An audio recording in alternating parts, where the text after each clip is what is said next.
guys, good morning. Actually उठायची बिलकुल इच्छा नाही. सकाळी 6 वाजल्यापासून अलार्म असते. 6चा 6:30चा 7चा नाही आहे, 7:30चा नाही आहे, डायरेक्ट 8:30चा 9:30चा पण वाजला, पण 9:30चा पण वाजला, पण उठायची बिलकुल इच्छा नव्हती. पण आता वाजलंय 9:45. So I get up.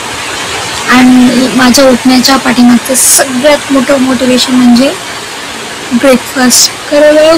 खूप भूक लागली. रात्री मी जेवले नाही. रात्री मी फक्त काहीतरी खाल्लं, आईस्क्रीम खाल्लं आणि बस त्याच्यावरती झोपले. त्यामुळे मला आता खूप खूप खूप भूक लागली आहे. आणि the only motivation of my उठण्याचं is breakfast. So I'll get fresh up and just see the what I'll get fresh up आणि बघते काय खायला breakfast. So I am going to take my breakfast first because 10 नंतर त्याची वेळ संपते घेऊन जायची आणि मला अजून फ्रेश व्हायला वेळ लागेल. सो पहिला ब्रेकफास्ट घेऊन ठेवते आणि त्याच्यानंतर आंघोळी करते आणि मग ब्रेकफास्ट. हा आहे चहा, जो की मला बिलकुल आवडत नाही, म्हणजे ह्यांनी बनवलेला आवडत नाही. सो वरून शुगर टाकावे लागते. त्यामुळे मी रूममध्ये गेल्यावर ह्याला थोडासा गार्निश करते आणि मग त्याची टेस्ट मला येते. आणि ही आहे पुरी. ह्याच्याबरोबर छोलेची भाजी. This is my little breakfast.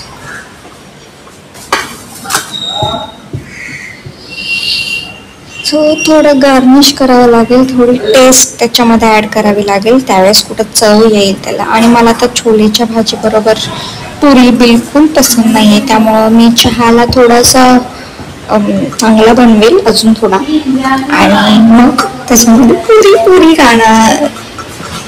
Actually मला तुम्हाला दाखवायचं होतं मी बनवलेला चहा. आणि ब्रेकफास्ट करताना मला तुमच्याबरोबर खूप सारी बडबड करायची होती.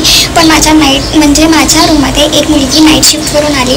तिला डिस्टर्ब नको व्हायला म्हणून मी तो पुढचा व्हिडिओ बनवला नाही आणि तुमच्याबरोबर आत्ता बडबड करायला आली. आणि आत्ता पण मला ड्युटीला जायचं आहे आणि आज बहुतेक हेक्टिक जाणार आहे, बहुतेक. आणि ज्या दिवशी मी असं बनते त्यावेळेस माझा ड्युटीवर रिलाईज जातो. म्हणून नेहमी म्हणायचं आजचा दिवस खूप हेक्टिक जाणार आहे आणि तुला स्ट्रॉंग राहायचं, हे म्हणत राहायचं. होतं सगळं ठीक. So bye. किती निर्लज्जपणा, म्हणजे खूप निर्लज्जपणाचा कळत झाला. ॲक्च्युली मी व्हिडिओ बनवत होते, मी एवढी सारी बडबड केली आणि त्याच्यानंतर लक्षात आलं की व्हिडिओ ऑन नव्हता. एवढी सारी मी बडबड केली, एवढी मरणाची बडबड केली आणि व्हिडिओ ऑन नव्हता. मला किती दुःख झालं माहिती आहे, कारण मी काय बोलले आता मला नाही आठवत. तर मी बोलत होते की हा जो चेहरा आहे ना, खूप त्रास आहे आतमध्ये, खूप त्रास होतो खूप. पण देवाने असा चेहरा दिलाय ना, त्याच्यावरती काहीच दिसत नाही. किती त्रास आहे तो दिसत नाही, किती स्ट्रगल्स आहेत ते दिसत नाही, किती आजारी पडले ते दिसत नाही. हा माझा एक बेनिफिट लॉस आहे माझा.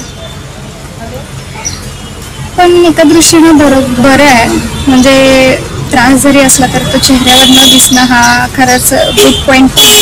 पण जर तुम्ही जॉब करत असाल आणि तुम्हाला तुमच्या चेहऱ्यामुळे सुट्टी मिळत नसेल की हिला कायच नाही झालं, अशी जर तुमची इन्चार्ज वगैरे म्हणत असेल तर तो तुमच्यासाठी लॉस आहे,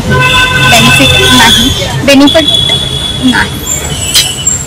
so bye, stay tune with me to see my to hear my बडबड.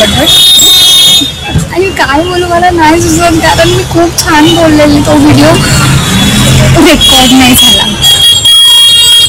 होता है ऐसा लाइफ में बड़े शहरों में छोटी छोटी बातें होती रहती हैं, सैनिटा. सो जाऊ दे, तर नाही झालं तर नाही झालं, आता बोलून तर थोडी मागे. ब्यूटी ऑफ बॉम्बे, जादू नगरी.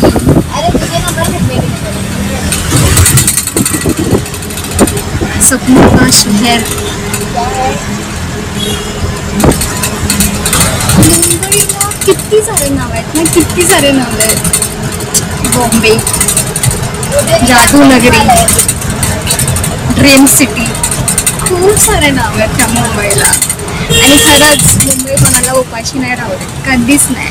मी आता मुंबईमध्ये गेल्या 6 महिन्यापासून आहे, पण 6 महिन्यात मी एवढ्या काही गोष्टी इथं अनुभवल्या.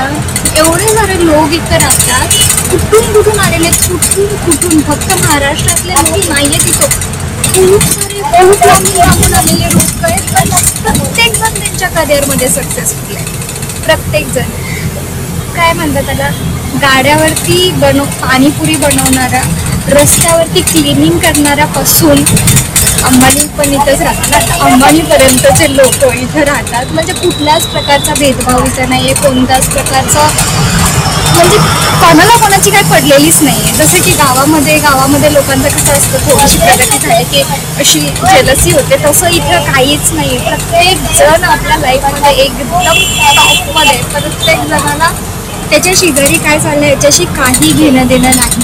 कोणाच्या लाईफमध्ये कोणी इथं लुडबुड करत नाही. प्रत्येकजण फ्री माइंडेड आहे, फ्री विचारांचं आहे आणि सगळं काय एकदम परफेक्ट आहे. म्हणून बहुतेक मुंबईला जादूनगरी म्हणत असतील, स्वप्नांची दुनिया म्हणत असतील. इथं कोणाला कोणाशी काही घेणं देणं नाही. इथं कोणावरती कुठल्या प्रकारचा अन्याय होत नाही. म्हणजे अन्याय जरी म्हणजे नाहीच होत ॲक्च्युली, आणि जरी झाला तरी प्रत्येकजण सक्षम आहे, ज्याचा त्याचा खंबीरपणे